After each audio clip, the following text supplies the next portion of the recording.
Good Friday పవిత్ర దినాన్ని పురస్కరించుకుని Hyderabad అంబర్పేటలోని AK plaza function హాల్లో బేతెల్ సెల్ బేస్డ్ చర్చ్ ఆధ్వర్యంలో ప్రత్యేక ప్రార్థనా సభ భక్తి శ్రద్ధలతో ఘనంగా నిర్వహించారు. ఈ కార్యక్రమంలో bishop K Sudhakar, sister lily rose, doctor Anjan Kumar కలిసి ఆధ్యాత్మిక సందేశం అందిస్తూ యేసుక్రీస్తు త్యాగం మానవాళికి ప్రేమ, క్షమ, సేవ అనే మహత్తర విలువలను తెలియజేస్తుందని పేర్కొన్నారు. సమాజంలో శాంతి, ఐక్యత, సోదరభావం పెంపొందించాలని వారు పిలుపునిచ్చారు. భక్తులు భారీ సంఖ్యలో హాజరై గాఢ భక్తి భావంతో ప్రార్థనలో పాల్గొని దేశంలో శాంతి, సౌహార్దం, అభివృద్ధి కోసం ప్రత్యేక ప్రార్థన చేశారు.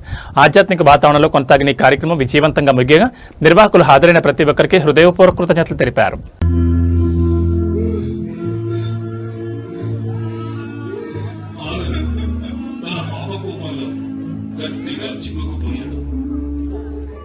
తానే బయటపడాలని చాలా మట్టుకు ప్రయత్నం చేశాడు. కానీ ఆయన ప్రయత్నం కొంచెం కూడా ఫలించలేదు.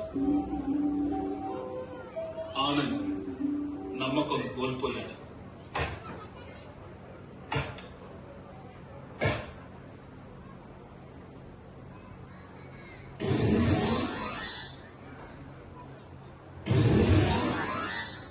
అని చెప్పిన ఎన్నిసార్లు పదే పదే పలకరించిన ఈరోజు చాలా మంది వ్యసనాలపై పోతున్నారు. భక్తుడు తాగద్దు, మొబైల్ తాకద్దు, అమ్మాయిని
ఫైనాన్స్ వారు మధ్యగా ఏర్పాటు చేశారు. సమయంలో మధ్యలో ప్యాకెట్లు కూడా ఇస్తారు, తీసుకోండి. మరలా రేపు సాయంకాలం 6:30 గంటలకు, రేపు ఉదయం 10 గంటలకు బాప్తీస కార్యక్రమాలు ఉన్నాయి. ఎవరు బాప్తీసం పాల్గొని బాప్తీసం తీసుకోవాలని మనం చేస్తున్నాం. మళ్ళా ఆదివారం యేసు ప్రభు పునరుద్ధాన దినం ఇదే స్థలంలో ఆరాధన ప్రార్థన చేస్తున్నాం. ప్రేమమైన దైవ తండ్రి, యేసు ప్రభు నామమున మీకు వందనాలు, స్తోత్రాలు చెల్లిస్తున్నాం. నాయన 2000 సంవత్సరాల క్రితం పరలోక వైభవం మొదలుపెట్టి ఈరోజు బేతెల్ సెల్ బేస్డ్ చర్చ్ వారు అంబర్పేటలో ఉన్న ఏకే ఫంక్షన్ హాల్లో గుడ్ ఫ్రైడే సర్వీస్ మేమందరము ఎంతో ఆనందంగా జరిపిస్తున్నాము. కాబట్టి ఈ యొక్క సందేశాన్ని ప్రసారం చేస్తున్నటువంటి మా మీడియా మిత్రులకు మేము ప్రత్యేకంగా వందనాలు చెల్లిస్తాం. ఈరోజు ప్రపంచవ్యాప్తంగా ఈ గుడ్ ఫ్రైడేని జరిపించుకుంటూ ఉన్నారు.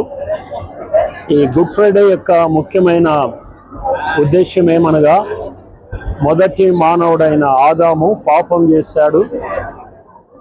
ఆ ఆదాము ద్వారా మనుషులందరూ పాపంలో జన్మించారు. కాబట్టి పాపములో చనిపోతే నరకానికి వెళ్తారని దేవుని వాక్యం సెలవిస్తున్నది. దేవుడు న్యాయవంతుడు, నీతిమంతుడు కాబట్టి పాపాన్ని తప్పనిసరిగా శిక్షించాలి. అందుకే ఆ శిక్ష తన కుమారుడైన యేసు ప్రభు పైన ఈ శుక్రవారం రోజున ఆ శిక్ష ఆయన మీద పడింది. పాపం చేసింది మనము, శిక్ష పొందింది ఆయన.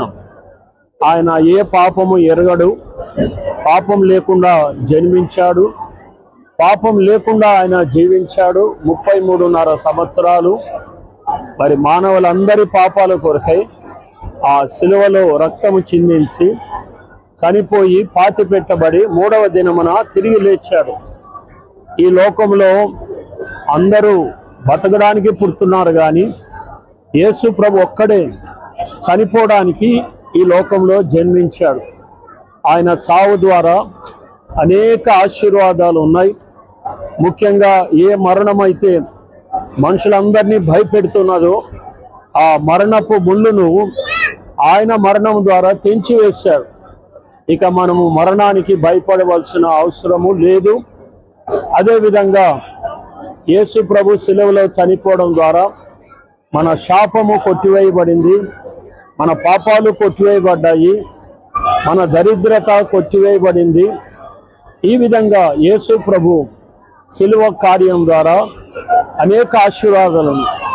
అందుకే దీన్ని మరి దుఃఖ శుక్రవారము అనకుండా గుడ్ ఫ్రైడే అంటున్నాం, మంచి శుక్రవారం. కాబట్టి మా టీవీ ప్రేక్షకులకు లేక మా టీవీ మిత్రులకు ఈ మాటలు మీరు ప్రచురం చేస్తున్నందుకు మీకు ప్రత్యేకంగా వందనాలు చెల్లిస్తున్నాం. ఒక మాటలో చెప్పాలంటే యేసు ప్రభు మార్గము శాంతి మార్గము, ప్రేమ మార్గము, సేవా మార్గం, మన దేశం అంతటికీ అవసరమైన మార్గం. యేసు ప్రభు యందు విశ్వాసం ఉంచినట్లయితే మన దేశమంతా బాగుపడుతుందని మేము పూర్తిగా నమ్ముతున్నాం. ఇది మతము కాదు. ఎన్ని మతాలు మారినా గుణం మారకపోతే అంతా కూడా వృధా అయిపోతుంది.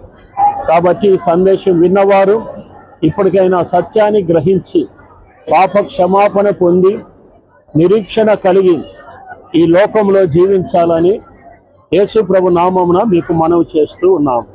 Thank you.